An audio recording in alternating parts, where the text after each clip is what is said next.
ये कहानी एक ऐसे विनाशकारी समय की है जब पूरी दुनिया के वैज्ञानिकों को समंदर की गहराइयों में कुछ ऐसा मिलता है जिसने विज्ञान के होश उड़ा दिए हैं। दुनिया भर में एक साथ अजीब घटनाएं होने लगती हैं। कहीं व्हेल्स जानबूझकर जहाजों को डुबो रही हैं, कहीं समुद्र की गहराइयों से ऐसा जहर फैलता है जो मिनटों में पूरा इलाका खत्म कर देता है, और कहीं पानी के नीचे मौजूद कोई अनदेखी ताकत इंसानों को चुन चुन कर मार रही है। तो चलिए शुरू करते हैं। कहानी की शुरुआत में एक नॉर्वेजियन मछुआरा सुबह सुबह समुद्र में मछली पकड़ने निकलता है। सही जगह मिलने पर वह जाल फेंक देता है, लेकिन जब वक्त आने पर वह जाल वापस खींचना चाहता है तो अचानक कुछ गड़बड़ हो जाती है। वह चाहे जितनी ताकत लगा ले, जाल हिलता तक नहीं। अगले ही पल कोई अनजानी ताकत उसे सीधे समुद्र में खींच लेती है। उसके हाथ में पकड़ा जाल भी धीरे धीरे नीचे डूबने लगता है। वह हिम्मत करके गोता लगाता है, चाकू निकालकर जाल काटने ही वाला होता है कि तभी उसे ऊपर से अंधेरा सा महसूस होता है। ऊपर देखता है तो उसके होश उड़ जाते हैं, क्योंकि अनगिनत मछलियां उसे चारों तरफ से घेर चुकी होती हैं। कुछ ही पलों में वह मछलियों के झुंड में पूरी तरह गायब हो जाता है। दूर से देखने पर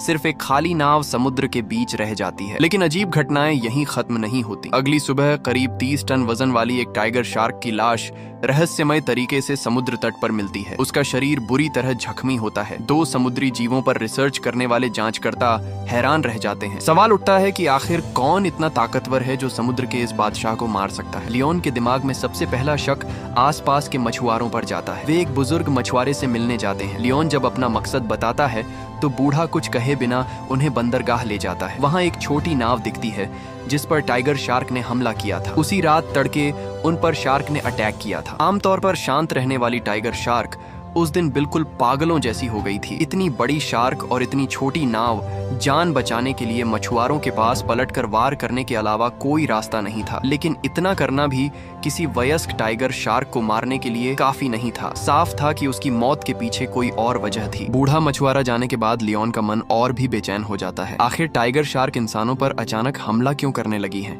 रात होते ही समुद्र के नीचे निगरानी करने वाला चार्ली भी कुछ गड़बड़ महसूस करता है। समुद्र में लगे बॉय से चेतावनी सिग्नल मिलने लगते हैं, इसलिए वह हालात देखने के लिए खुद पानी में उतरता है। जल्द ही वजह सामने आ जाती है। डिटेक्टर एक मछली पकड़ने वाले जाल में फंस गया था। वह जाल खोलने ही वाला होता है कि तभी उसे पास से एक अजीब सी आवाज सुनाई देती है। वह घबरा जाता है, जल्दी जल्दी जाल खोलकर डिटेक्टर को पकड़ता है और सतह की ओर तैरने लगता है। पानी से बाहर निकलने पर इस बार कोई हादसा नहीं होता। वह सुरक्षित नाव पर चढ़ जाता है। फिर भी न जाने क्यों वह जोर जोर से हाँफ रहा होता है और अंदर से ऐसा महसूस करता है जैसे मौत को छू कर लौटा हो। लेकिन उसका काम अभी खत्म नहीं हुआ था, क्योंकि उसे डिटेक्टर दोबारा समुद्र में डालना था। इस बार वह अपने बॉयफ्रेंड को मदद के लिए बुलाता है। सही जगह तय करने के बाद दोनों मिलकर डिटेक्टर नीचे उतार देते हैं। वापस लौटने ही वाले होते हैं कि चार्ली के बॉयफ्रेंड की नजर पानी की सतह पर किसी ऐसी चीज पर पड़ती है जो उसने पहले कभी नहीं देखी थी। चार्ली हुक की मदद से उसे बाहर खींच लेता है। फिर वह अपने बॉयफ्रेंड को समझाने के लिए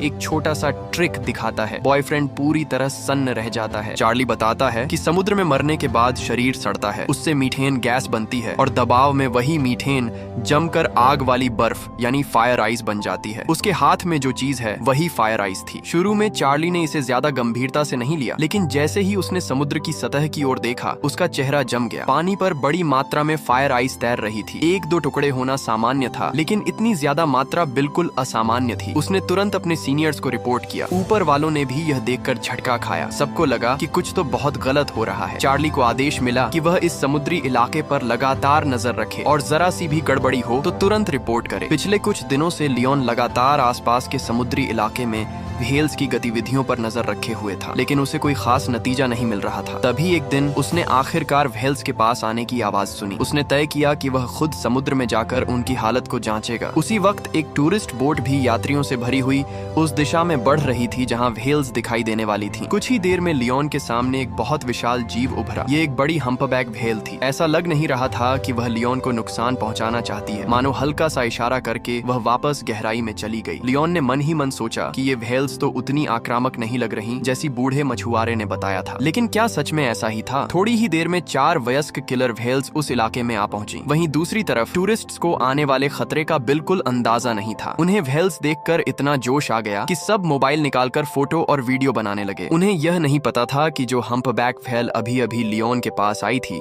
वही अब उनकी तरफ बढ़ रही थी। अगले ही पल वह व्हेल पूरी ताकत से टूरिस्ट बोट पर जा गिरी। नाव 2 टुकड़ों में टूट गई और सारे यात्री समुद्र में जा गिरे। चारों तरफ अफरा तफरी मच गई। लियोन मौके पर पहुंचा ही था कि किलर व्हेल्स भी वहां पहुंच चुकी थी। कुछ लोग किसी तरह बच गए, लेकिन कई लोग किलर व्हेल्स का शिकार बन गए। इन्हीं में लियोन की सबसे अच्छी दोस्त लिसा भी थी। अब सवाल उठता है, किलर व्हेल्स और हम्पबैक व्हेल्स इंसानों पर हमला क्यों कर रही हैं? क्या इसकी वजह समुद्र में छोड़ा गया न्यूक्लियर वेस्ट है जिसने उन्हें भड़का दिया, या फिर इसके पीछे कोई और कहीं ज्यादा गहरी वजह है? उधर एक मिशेलिन स्टार शेफ रसोई में रखे लॉबस्टर को काटने ही वाला था कि अचानक उसके हाथ रुक गए। उसने देखा कि लॉबस्टर के शरीर से रुई जैसी सफेद तरल चीज निकल रही थी। इतने सालों के करियर में उसने ऐसा पहले कभी नहीं देखा था। वह उसे ध्यान से देखने ही वाला था कि अचानक और भी ज्यादा सफेद तरल बाहर निकल आया। शेफ गुस्से में आकर अपने सहायक को लॉबस्टर हटाने और सफाई करने का आदेश देता है। वह लॉबस्टर को उठाकर पास खड़ी एक महिला कट्टर को देता है और खुद सफेद तरल को साफ करवाने लगता है। महिला कट्टर लॉबस्टर को ग्राइंडर में डाल देती है,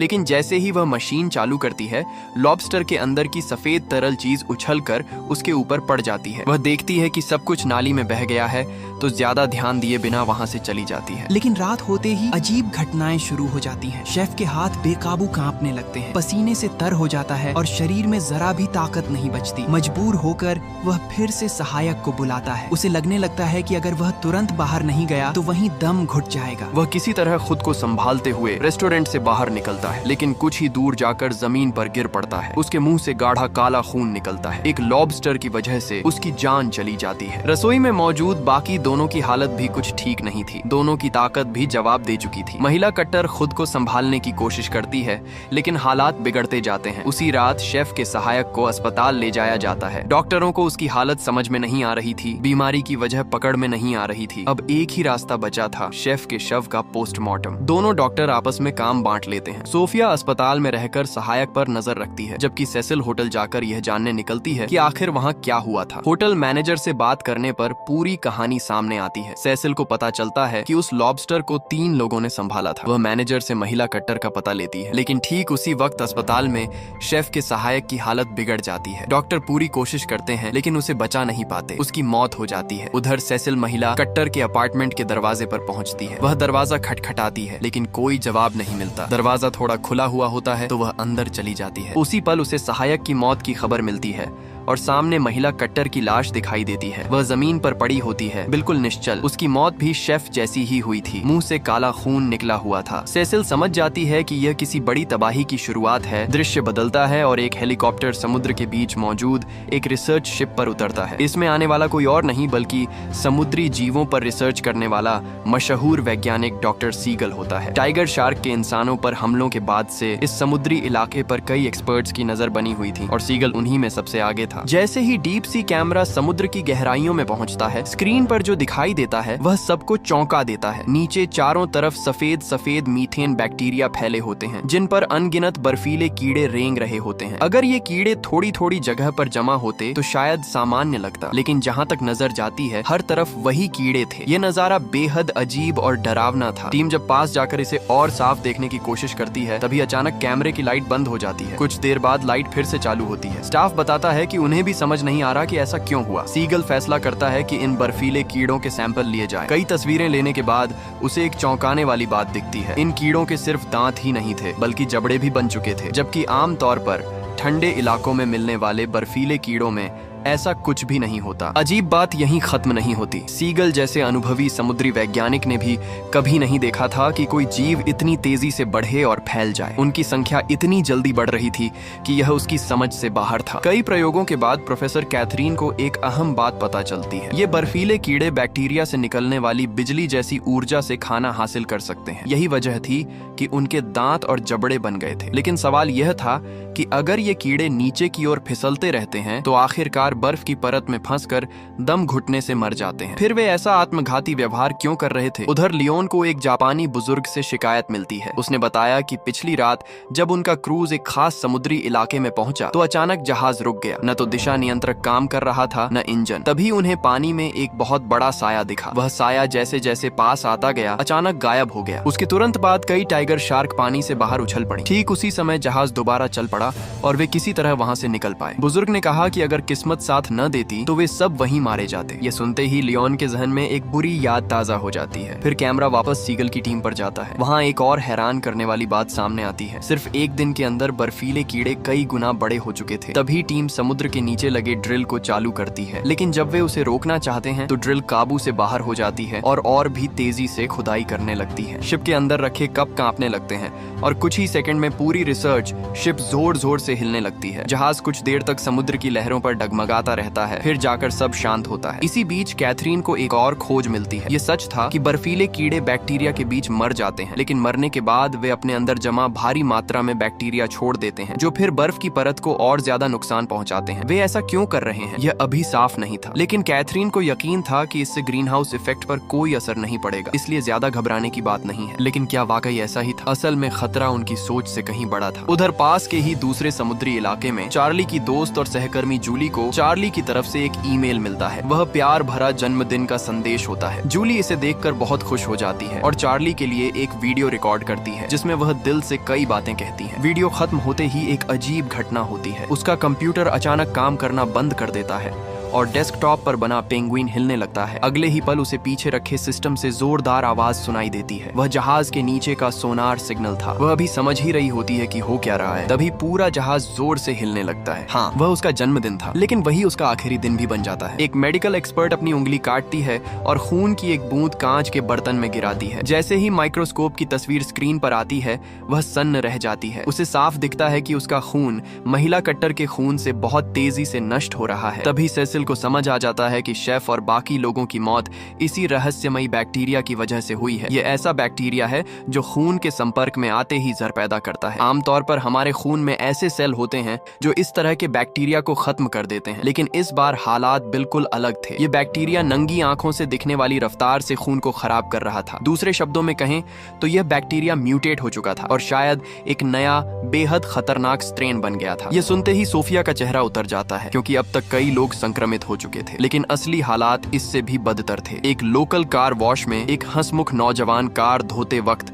गाड़ी के अंदर बैठी छोटी बच्ची के साथ मजाक कर रहा था। माहौल बड़ा प्यारा लग रहा था। तभी अचानक उसे जोर जोर से खांसी आने लगती है और सिर चकराने लगता है। अगले ही पल वह हाथ में पकड़ा स्प्रे गन गिरा देता है। कार का मालिक खिड़की पर दस्तक देकर उसे बुलाने लगता है, लेकिन तभी वह नौजवान एक बड़ा सा काला खून का फव्वारा कार के शीशे पर थूक देता है। कार मालिक अभी समझ ही रहा होता है कि हुआ क्या है। तभी वह लड़का जमीन पर गिर पड़ता है। एक जिंदा दिल और नेक दिल कार वॉश वाला यूं ही अपनी जान गंवा देता है। और वह अकेला मामला नहीं था, क्योंकि इस जहरीले बैक्टीरिया से संक्रमित लोगों की संख्या लगातार बढ़ रही थी। सोफिया को शक होता है कि यह बैक्टीरिया अब हवा में भी फैल चुका है, लेकिन सेसिल इससे सहमत नहीं होती। अगर यह हवा में फैलता तो लॉबस्टर को पीसकर नाली में बहाने का मतलब कुछ और ही होता। ये सुनकर सोफिया और भी घबरा जाती है। अगर सच में ऐसा है तो हालात पूरी तरह हाथ से निकल चुके हैं। इसी दौरान इटली के वेनिस शहर में भी अजीब नजारे देखने को मिलते हैं। एक पढ़ा लिखा सा कपल पुल पर हंसी मजाक कर रहा होता है। लड़की गलती से लड़के के हाथ से किताब गिरा देती है। बस इसी छोटी सी हलचल के बाद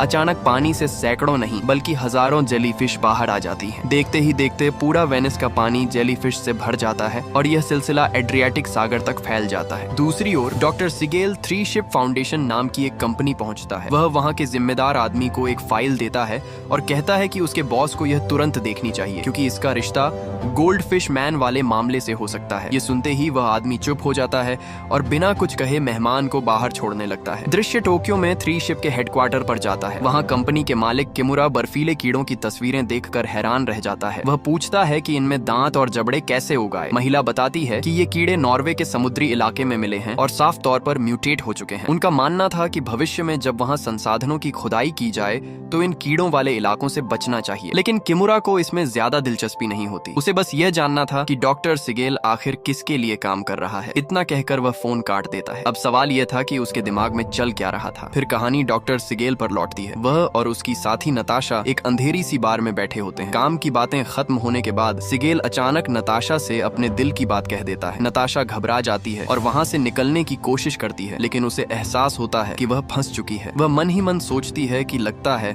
आज रात इसे घर ले जाना ही पड़ेगा। और फिर डूबते सूरज की रोशनी में दोनों के बीच यह सब हो जाता है। कहानी फिर लियोन पर आती है। वह हाल के व्हेल हमलों की जगहों को देख रहा होता है। तभी उसे कुछ समझ में आता है। वह पेन उठाकर एक टेढ़ी मेढ़ी लाइन खींचता है। वह बताता है कि यह व्हेल्स की माइग्रेशन रूट है और सारे हमले इसी लाइन पर हुए हैं। इसका मतलब साफ था कि माइग्रेशन के दौरान किसी खास जगह या वक्त पर कुछ ऐसा हुआ है जिसने व्हेल्स के व्यवहार को बदल दिया। अब वे खुद कुछ करने का फैसला करते हैं। वे स्पीड बोट लेकर उस जगह पहुंचते हैं जहां व्हेल्स सो रही होती हैं। लियोन गहरी सांस लेता है और सीधे समुद्र में छलांग लगा देता है। जल्द ही उसे सोती हुई हम्पबैक व्हेल्स का झुंड दिख जाता है। नाव पर खड़ी श्याओ मेई सांस रोके खड़ी रहती है, डरते हुए कि कहीं व्हेल्स जाग न जाएं। लियोन अपने पास रखा रडार वाला कैमरा निकालता है और बहुत सावधानी से उसे एक हम्पबैक व्हेल के शरीर पर चिपका देता है। लेकिन जैसे ही वह वापस लौटने वाला होता है, श्याओ मेई का डर सच हो जाता है। व्हेल्स जाग चुकी होती हैं। व्हेल्स के जागते ही पानी के अंदर माहौल बदल जाता है। लियोन तुरंत समझ जाता है कि अब जरा सी भी गलती भारी पड़ सकती है। वह बिना कोई तेज हरकत किए धीरे धीरे पीछे हटने लगता है। श्याओ मेई नाव पर जमी हुई खड़ी रहती है। दिल जोर जोर से धड़क रहा होता है। कुछ पल ऐसे लगते हैं जैसे समय थम गया हो। व्हेल्स कुछ सेकंड तक इधर उधर हलचल करती हैं, फिर गहराई की ओर बढ़ जाती हैं। लियोन किसी तरह सतह पर पहुंचकर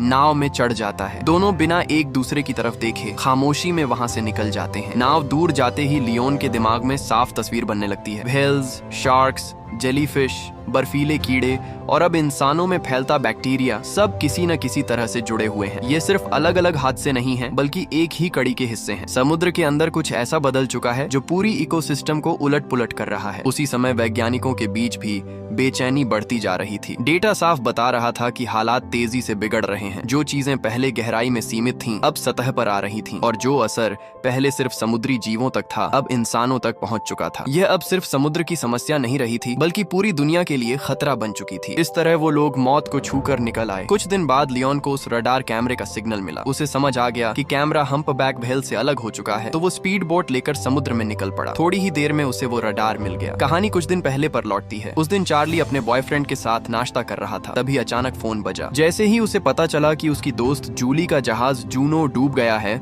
उसकी आंखों में तुरंत आंसू भर आए। सहकर्मियों ने बताया कि नॉर्वे की कोस्ट गार्ड ने समुद्र की गहराई में जूनो को ढूंढ लिया है, लेकिन जूली और बाकी लोगों का कोई सुराग नहीं मिला। अपना काम निपटाने के बाद चार्ली वापस हेडक्वार्टर पहुंचा। वहां दोनों ही जूली की मौत से टूट चुके थे। तभी प्रोफेसर कैथरीन लौट आई। उसी समय दूसरी तरफ लियोन भी जांच अनुसंधान विभाग वापस आ गया। सब लोग कंप्यूटर के सामने इकट्ठा होकर व्हेल के शरीर पर लगे कैमरे से आई फुटेज देखने लगे। उधर कैथरीन और उनकी टीम भी वही कर रही थी। वो लोग जूली के जहाज के डूबने के बाद का समुद्री तल देख रहे थे। जैसे जैसे कैमरा जूनो के पास आता गया, प्रोफेसर और बाकी लोगों के चेहरे हैरानी से भरते चले गए, मानो उन्होंने कुछ बेहद डरावना और अकल्पनीय देख लिया हो। इधर लियोन और श्याओ मेई की हालत भी कुछ खास बेहतर नहीं थी, क्योंकि उन्होंने देखा कि हम्पबैक व्हेलों का झुंड बेहद गहराई में तैर रहा था, जिसे देखकर श्याओ मेई भी पूरी तरह कंफ्यूज हो गई। वो व्हेल किसी अनजान बुलावे पर एक ही दिशा में तैरती चली जा रही थी। थोड़ी देर बाद वो चमकते हुए हल्के हल्के दिखाई देने वाले एक अजीब से पर्दे के सामने रुक गई। अगर मेरा अंदाजा गलत नहीं है तो वो सामने मौजूद अपने लीडर के आदेश का इंतजार कर रही थी। एक अफ्रीकी मूल का कपल समुद्र किनारे रोमांटिक पल बिता रहा था। तभी अचानक एक छोटा सा केकड़ा लड़की की जांघ पर चढ़ गया। बॉयफ्रेंड ने कहा कि इसमें हैरान होने वाली कोई बात नहीं है, आखिर ये समुद्र का किनारा ही है। लेकिन जैसे ही दोनों दोबारा अपने अच्छे पल वापस लाने वाले थे, अजीब हालात फिर से पैदा हो गए। लड़के ने थोड़ी दूर की तरफ देखा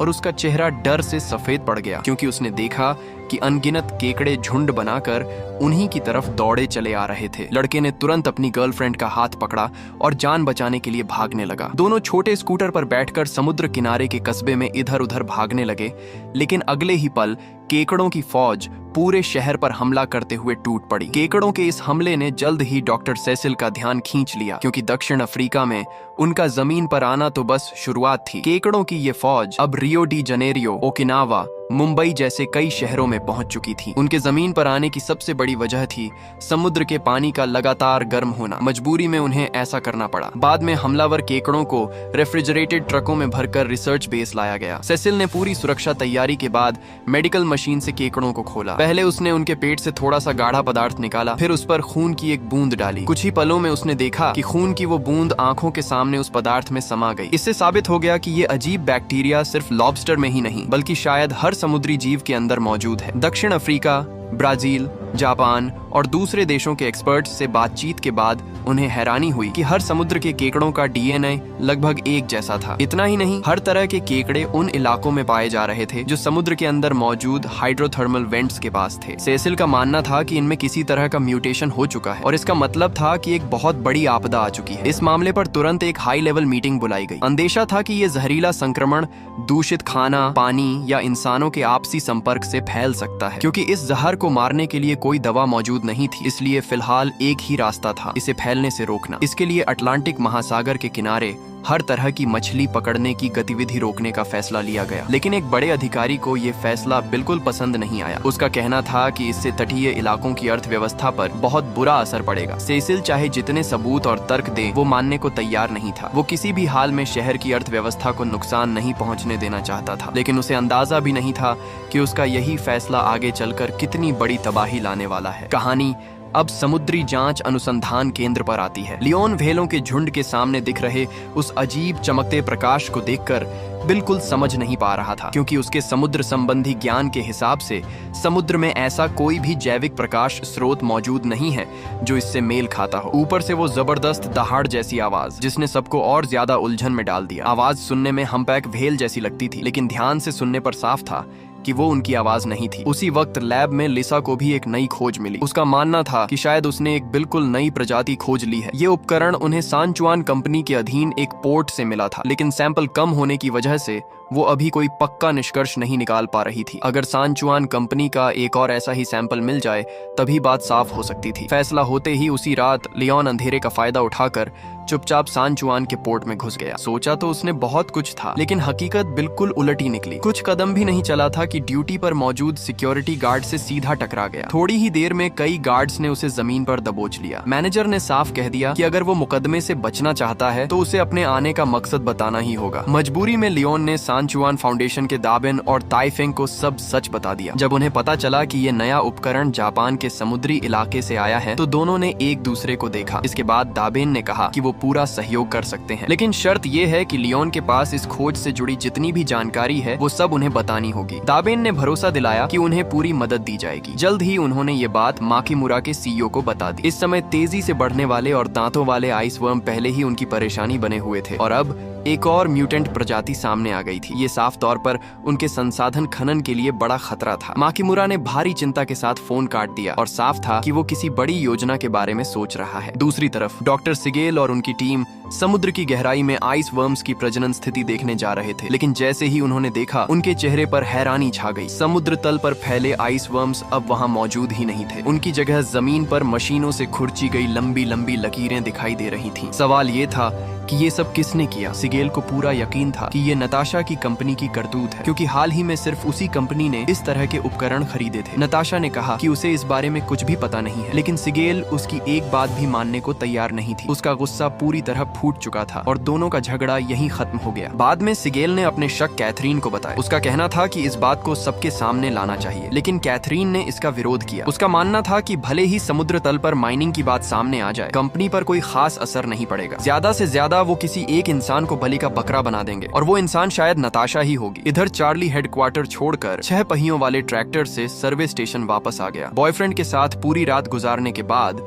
सुबह उसका बॉयफ्रेंड काम पर निकल गया। जैसे ही चार्ली ने कंप्यूटर खोला और अनरीड ईमेल देखने लगा, वो अचानक चौंक गया क्योंकि उसे जूली की आवाज सुनाई दी। वो जूली का आखिरी ईमेल था जो उसने मरने से ठीक पहले भेजा था। आखिर में जूली की आई मिस यू सुनकर चार्ली टूट सा गया, लेकिन जब वो इस वीडियो को बार बार देखने लगा तो उसे जूली के पीछे खिड़की के बाहर एक हल्की सी अजीब रोशनी दिखाई दी। एक समुद्री सर्वे जहाज बहुत ही अजीब अंदाज में तेजी से गहरे समुद्र में डूबता चला गया। अपने दोस्त को खोने का गम चार्ली सह नहीं पा रहा था, लेकिन उसी दौरान उसे एक बहुत बड़ा सुराग मिला, क्योंकि उसे खिड़की के बाहर दिख रही वो रोशनी बेहद अजीब लगी। और अजीब बातें यहीं खत्म नहीं हुई। उसने पहले सर्वे जहाज के डूबने के बाद रिकॉर्ड की गई ऑडियो क्लिप चलाई, फिर जूली के ईमेल की उस ऑडियो को चलाया जिसमें इंटरफेरेंस था। कई बार तुलना करने के बाद वो हैरान रह गया, क्योंकि दोनों ऑडियो की वेव बिल्कुल एक जैसी थी। उसे कुछ समझ आने जाने लगा तो उसने तुरंत अपनी ये खोज कैथरीन और डॉक्टर सिगेल को बता दी। जूना जहाज के डूबने से पहले जूली के आसपास अजीब रोशनियां और लगातार रहस्यमयी आवाजें थीं, और ये आवाजें जहाज के डूबने के बाद वाली रिकॉर्डिंग से हैरानीजनक रूप से मिलती जुलती थीं। रोशनी की वेवलेंथ और आवाज की फ्रीक्वेंसी भी बिल्कुल एक जैसी थी। ये सुनते ही कैथरीन ने बीच में रोक दिया। उसका कहना था कि शायद किसी नुकीली संरचना ने कम्युनिकेशन सिग्नल में दखल डाला होगा, इसलिए ऐसा हुआ। चार्ली ने तुरंत कहा कि उसके पास एक और अहम खोज है। जहाज के डूबने से कुछ घंटे पहले आसपास के पानी का तापमान अचानक बढ़ गया था। ये तापमान कुछ घंटों तक चरम पर रहा और फिर धीरे धीरे सामान्य हो गया। उसका मानना था कि समुद्र तल की बर्फ या किसी पदार्थ के पिघलने से बड़ी मात्रा में गैस निकली, जिससे आखिरकार एक विस्फोट जैसा असर हुआ। अपने अंदाजे को साबित करने के लिए बस इतना करना था कि गहरे समुद्र में जाकर एक सबमर्सिबल पर कैमरा लगा दिया जाए। ये सुनते ही कैथरीन भड़क उठी। उसका कहना था कि चार्ली की थ्योरी बिल्कुल भी मुमकिन नहीं है, क्योंकि हाइड्रोथर्मल विस्फोट से निकला गर्म पानी सतह तक पहुंचने से पहले ही ठंडा हो जाता है। दुनिया में ऐसी कोई ताकत नहीं है जो इतनी गर्मी को समुद्र तल से सीधे जूना जहाज तक पहुंचा सके, चाहे वो इंसान हो या प्रकृति। ये कहकर कैथरीन गुस्से में बाहर चली गई और सिगेल भी उसके पीछे पीछे निकल गई। स्क्रीन के सामने बस एक उदास और उलझा हुआ चार्ली रह गया। क्या वो सच में गलत था? कैथरीन असल में चार्ली से नहीं बल्कि खुद से नाराज थी। अगर उसने जूना को उस समुद्री इलाके में भेजा ही ना होता तो शायद ये हादसा ना होता। सिगेल ने उसे समझाया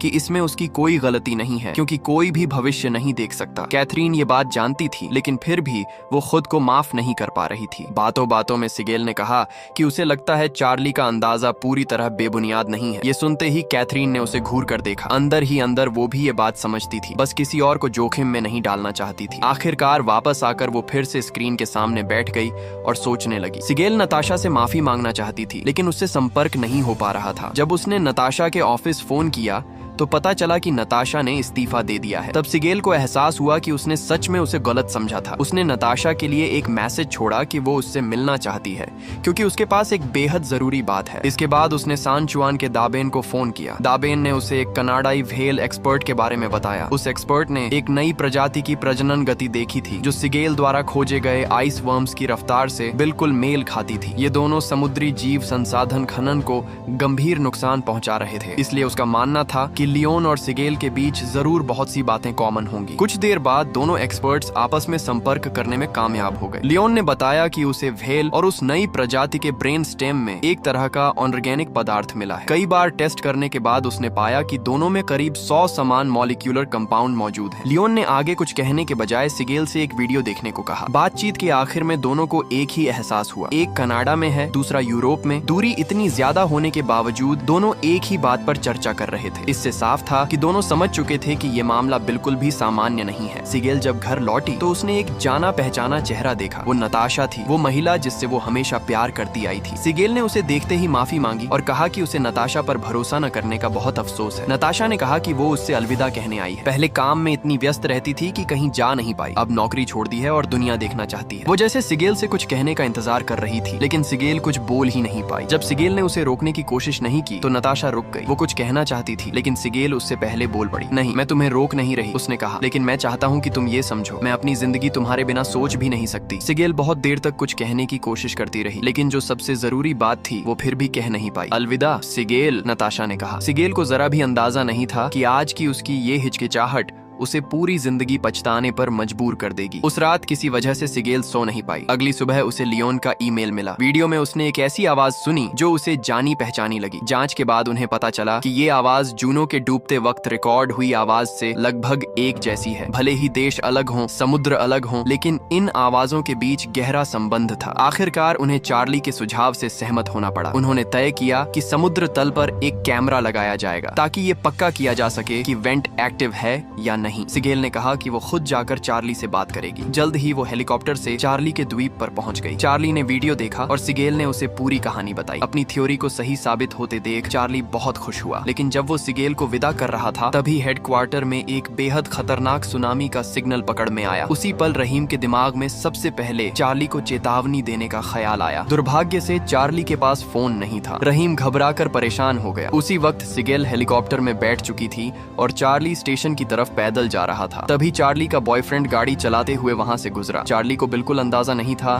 कि ये उसके बॉयफ्रेंड के साथ आखिरी मुलाकात होने वाली है। इधर सिगेल ने फोन उठाया। दूसरी तरफ कैथरीन की घबराई हुई आवाज थी। ये सुनते ही सिगेल के होश उड़ गए। उसी समय नताशा समुद्र किनारे एक रेस्टोरेंट में पहुंची। उसने कहा कि वो अपने बॉयफ्रेंड से अकेले में बात करना चाहती है। अगर मेरा अंदाजा सही है तो वो उससे ब्रेकअप करने आई थी, लेकिन बॉयफ्रेंड ने उससे कहा कि थोड़ी देर इंतजार करे। नताशा समुद्र किनारे चली गई और हवा महसूस करने लगी। उधर चार्ली अभी भी मुस्कुरा रहा था, लेकिन अगले ही पल उसका चेहरा बदल गया। वो अपने बॉयफ्रेंड की गाड़ी को रोकना चाहती थी, मगर उसकी आवाज वहां तक पहुंची ही नहीं। घबराकर वो पूरी ताकत से उसके पीछे दौड़ पड़ी। ये औरत समुद्र के किनारे खड़ी धूप सेंक रही होती है, लेकिन अगले ही पल उसके सिर के ऊपर अचानक समुद्री चीलों का एक बड़ा झुंड मंडराने लगता है। ऐसा लगता है जैसे उन्हें कोई अनदेखा सिग्नल मिल गया हो, क्योंकि वे सब एक साथ बहुत तेजी से उस इलाके को छोड़कर भागने लगती हैं। नताशा को जैसे ही होश आता है, वह सामने फैले समुद्र की तरफ देखती है और उसी पल उसे एक बहुत बड़े खतरे की आहट महसूस होती है। बिना एक सेकंड गंवाए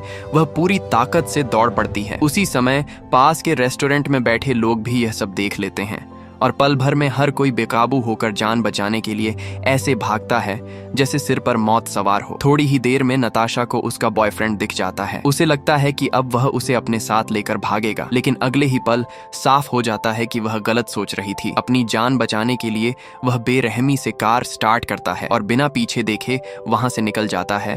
उसे अपनी गर्लफ्रेंड की जरा भी परवाह नहीं होती। नताशा तेज तूफानी हवा के बीच किसी तरह अपनी कार की तरफ भागती है, लेकिन तब तक बहुत देर हो चुकी होती है। घबराहट में वह फोन निकालकर सिगेल को कॉल करती है, लेकिन उसी वक्त सिगेल दूसरी तरफ चार्ली की जान बचाने में लगा होता है। ऐसी तबाही के सामने कोई भी कुछ नहीं कर सकता था। अब बस एक ही रास्ता था, जितनी जल्दी हो सके वहां से निकल जाना, वरना दोनों की मौत तय थी। सिगेल का फोन नहीं उठता और नताशा पूरी तरह टूट जाती है। मजबूर होकर वह सिगेल के लिए एक वॉइस मैसेज छोड़ देती है। जैसे ही उसकी आवाज खत्म होती है, करीब 10 मीटर ऊंची एक विशाल लहर उसकी तरफ टूट पड़ती है। उधर उसी समय सिगेल और चार्ली हेलीकॉप्टर में बैठ चुके होते हैं। जैसे ही लहर उन्हें निगलने ही वाली होती है, हेलीकॉप्टर वक्त रहते हवा में उठ जाता है। बस एक पल में ही सुनामी सब कुछ तबाह कर देती है। घर लौटने के बाद सिगेल बार बार नताशा का वॉइस मैसेज सुनती है। उसके चेहरे पर कोई भाव नहीं होता। ऐसा नहीं कि उसे दुख नहीं है, बल्कि उसका दिल पूरी तरह टूट चुका होता है। इधर चार्ली भी अपने बॉयफ्रेंड को खोने के बाद उसी दर्द से गुजर रही होती है। कुछ ही समय बाद मेडिकल एक्सपर्ट सेसिल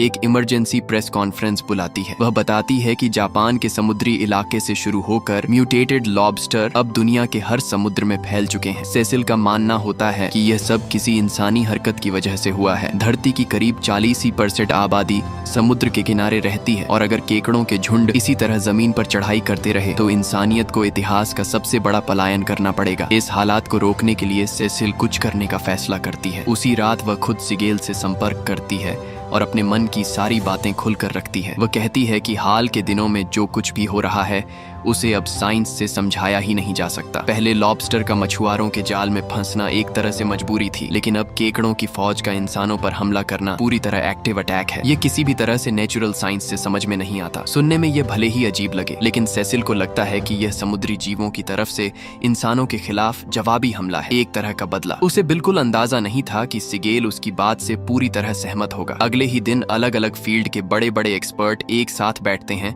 और सारी घटनाओं को जोड़कर देखते हैं। इंसानों पर हमला करते व्हेल, दांतों वाले बर्फीले कीड़े, म्यूटेटेड ईल्स और बैक्टीरिया से भरे केकड़ों के झुंड। आखिरकार सब इस नतीजे पर पहुंचते हैं कि समुद्र की गहराई में जरूर कोई बेहद हाई इंटेलिजेंस म्यूटेटेड जीव मौजूद है जो सारे समुद्री जीवों के दिमाग को कंट्रोल कर रहा है और दुनिया का नया सिस्टम बनाना चाहता है। कुछ लोग तो यहाँ तक कहते हैं कि यह किसी एलियन इंटेलिजेंस का भी मामला हो सकता है। काफी सोच विचार के बाद फैसला होता है कि उन्हें गहरे समुद्र में जाकर सच्चाई का पता लगाना होगा, लेकिन इसके लिए बहुत ज्यादा पैसे और संसाधनों की जरूरत थी। Siegel world ocean research organisation से परमिशन मांगता है, लेकिन जवाब वही आता है जिसकी उम्मीद थी। उन्हें लगता है कि सिगेल का दिमाग खराब हो गया है। तभी 3 शिप्स कंपनी के मालिक किमुरा उन्हें एक मौका देता है। भले ही सिगेल रिसर्च ऑर्गेनाइजेशन को नहीं मना पाया, लेकिन वह किमुरा को जरूर मना लेता है। किमुरा कहता है कि उसने इस ग्रह से बहुत कुछ लिया है, अब वह उसे कुछ लौटाना चाहता है और समुद्र और धरती को हुए नुकसान की भरपाई करना चाहता है। हालांकि उसकी बातों के पीछे उसका अपना फायदा भी था, क्योंकि अगर सच सामने नहीं आया तो उसकी कंपनी को भी भारी नुकसान होना तय था। वजह चाहे जो भी हो, किमुरा का सपोर्ट उनके लिए किसी चमत्कार से कम नहीं था। रवाना होने से पहले सिगेल आखिरी बार सबकी सहमति लेता है। कोई भी पीछे हटने को तैयार नहीं होता। सब अपने अपने परिवार से भारी दिल से अलविदा कहते हैं। सिर्फ सिगेल अकेला बैठकर नताशा के वॉइस मैसेज सुनता है और फूट फूट कर रोता है। आगे की कहानी में सारे एक्सपर्ट्स समंदर के बीच सच की तलाश में निकल पड़ते हैं। जांच में पता चलता है कि अजीब साउंड वेव्स का केंद्र आर्कटिक में है। वहां पहुंचने पर साउंड वेव्स अपने सबसे खतरनाक लेवल पर होती हैं। तभी अचानक तेज बारिश शुरू हो जाती है और जहाज के नीचे नीली रोशनी फैलने लगती है, लेकिन किसी को इसका अंदाजा नहीं होता। जहाज की लाइट्स झपकने लगती हैं, सिस्टम में गड़बड़ियां आने लगती हैं, लेकिन जांच करने पर सब कुछ नॉर्मल दिखता है। माइक छोटी सबमरीन लेकर नीचे जाता है और 1.5 किलोमीटर गहराई तक पहुंच जाता है। सब कुछ ठीक लगता है, लेकिन चार्ली को कुछ गड़बड़ महसूस होती है। उन्हें एहसास होता है कि बाहर कोई उन्हें देख रहा है। लाइट बंद करने पर वे नीले चमकते हुए पॉइंट्स देखते हैं जो धीरे धीरे उनकी तरफ बढ़ रहे होते हैं। डर के मारे माइक ऊपर लौट आता है। कुछ देर बाद जहाज की बिजली पूरी तरह चली जाती है। जब सिस्टम दोबारा चालू होता है तो मॉनिटर पर दिखता है कि शाओ मेई बेहोश पड़ी है और उसका हाथ पानी में डूबा हुआ है। सेसिल उसे बचाने की कोशिश करती है, लेकिन हालात और बिगड़ जाते हैं। जांच में पता चलता है कि उसके शरीर में मौजूद सेल्स वही हैं जो लॉबस्टर और केकड़ों में पाए जाते हैं। इसका मतलब था कि सी मॉन्स्टर V2 उसके शरीर में घुस चुका है। चार्ली मशीन रूम के पूल में उस अजीब नीली रोशनी को देखता है जो कभी स्टार जैसी बनती है और कभी धुएं की तरह तैरती है। उसे डर नहीं लगता, बल्कि हैरानी होती है। बाद में पता चलता है कि ये नीले पॉइंट्स असल में VR नाम के सिंगल सेल ऑर्गेनिज्म हैं, जो मिलकर किसी भी शक्ल में बदल सकते हैं और जिनकी इंटेलिजेंस इंसानों की सोच से कहीं आगे है। सैम बताता है कि VR कम से कम 2.5 अरब साल से मौजूद है। चार्ली कहता है कि लड़ाई बेकार है, अब बस एक ही रास्ता है, VR से शांति का मैसेज देना। सेसिल को VR को मारने वाला केमिकल मिल जाता है, जिससे उन्हें बातचीत की ताकत मिलती है, लेकिन एक बूंद केमिकल डालते ही VR गुस्से में आ जाते हैं। जहाज हिलने लगता है और माइक की मौत हो जाती है। VR जहाज को कंट्रोल करने लगते हैं और बर्फीले पहाड़ से टकरा देते हैं। हालात बेकाबू हो जाते हैं। सिगेल को एहसास होता है कि आखिरी कोशिश करनी होगी। फैसला होता है कि माइक के शरीर में VR इंजेक्ट कर उन्हें शांति का मैसेज दिया जाए, लेकिन चार्ली तय करता है कि वह खुद कुर्बानी देगा। वह सबमरीन में जाता है, खुद को VR के हवाले कर देता है। गहरे समुद्र में VR उसे नुकसान नहीं पहुंचाते, बल्कि उसकी भावना को समझते हैं। धीरे धीरे VR पीछे हट जाते हैं। समुद्र शांत हो जाता है और जहाज बच जाता है। VR इंसानों के साथ शांति से रहने का फैसला करते हैं और चार्ली के साथ एक हो जाते हैं। अगली सुबह लहरें चार्ली को किनारे तक छोड़ देती हैं। जैसे ही वह आंखें खोलता है, इस कहानी का एक खूबसूरत अंत हो जाता है।